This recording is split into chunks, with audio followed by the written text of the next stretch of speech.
Ukraine's next election may not look like any it has held before. With millions displaced by war, voices inside Kyiv are floating a radical idea: voting online. Supporters say it could protect turnout.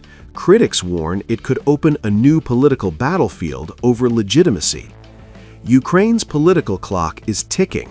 President Volodymyr Zelensky's term expired in May 2024, but elections remain suspended under martial law.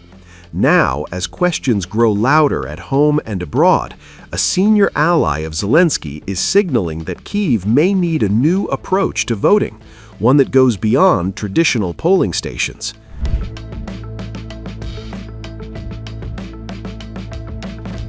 David Arakhamia, the head of Zelensky's parliamentary bloc, says Ukraine should seriously consider hybrid elections, both in person and online. The aim: to reach millions of Ukrainians who fled abroad during the war and those displaced inside the country. Opening polling stations overseas, he argues, is costly, legally complex, and in some cases impossible. For Kyiv, turnout is not just a technical issue, it's a strategic one. Arakhamia warns that low participation would hand critics an opening to challenge the election's legitimacy. He says Russia and other opponents could use weak turnout to dismiss the results entirely, something Ukraine wants to avoid at all costs. But the idea of online voting is deeply divisive. A recent poll shows nearly half of Ukrainians oppose internet ballots, citing fears of falsification and abuse of power. For a country already fighting a war, both militarily and informationally, trust in the process could prove decisive. Internally displaced Ukrainians face their own barriers. Arakhamia says many avoid registering at new locations out of fear of being flagged for military mobilization. That reality, he argues, further weakens turnout and strengthens the case for remote voting options. Moscow has already labeled Zelensky illegitimate, arguing power now lies with Ukraine's parliament. Russian President Vladimir Putin recently said Russia could pause deep strikes on election day, but only if Ukrainians living in Russia are allowed to vote. The statement adds yet another geopolitical layer to an already fragile debate. We didn't demand anything. We were doing what we considered necessary. I think that current representatives of the Kyiv regime can do the same if they want it. But if they want to use the elections only to stop the offensive of Russian troops, it's a wrong choice. We are ready to think about ensuring security during the elections in Ukraine, at least to halt, refrain from striking deep into the territory on the election day. Millions of Ukrainian citizens, 5 to 10 million by various estimates, live in Russia who have the voting rights. If there were elections, we have the right to demand from the organizers that Ukrainians living in Russia have the right to vote in Russia.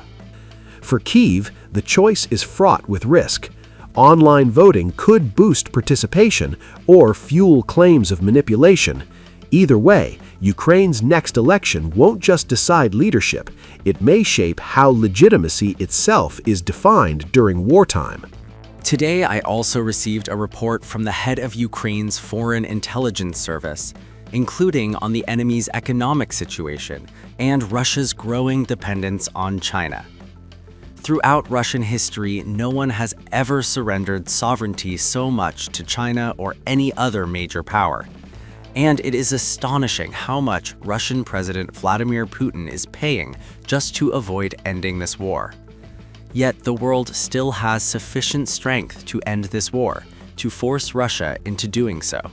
Today I spoke with representatives of the Verkhovna Rada, Parliament of Ukraine. We had a substantive discussion. I will not allow any speculation against Ukraine. If our partners, including our key partner in Washington, are speaking so much and so concretely about elections in Ukraine, about elections under martial law, we must provide legal Ukrainian responses to every question and every doubt. This is not easy, but we definitely do not need any pressure regarding this. I expect that the People's Deputies of Ukraine will present their perspective.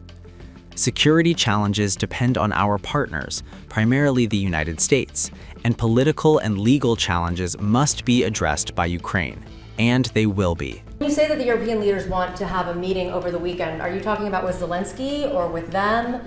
With Zelensky. With Zelensky. And us. And you said in an interview yesterday that you think it's time for Zelensky to start accepting things. What things are you talking about?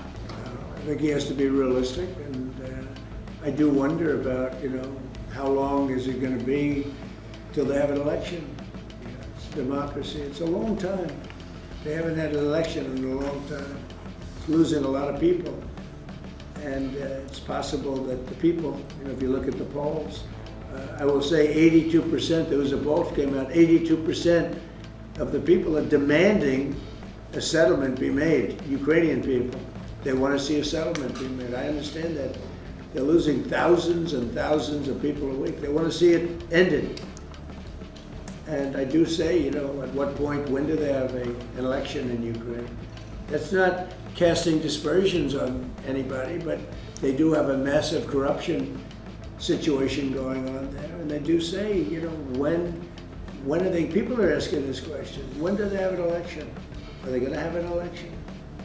Or are they going to just keep it going like this? So I think it's time to get that war settled. And I think it's a war that can be settled. But it takes two to tango.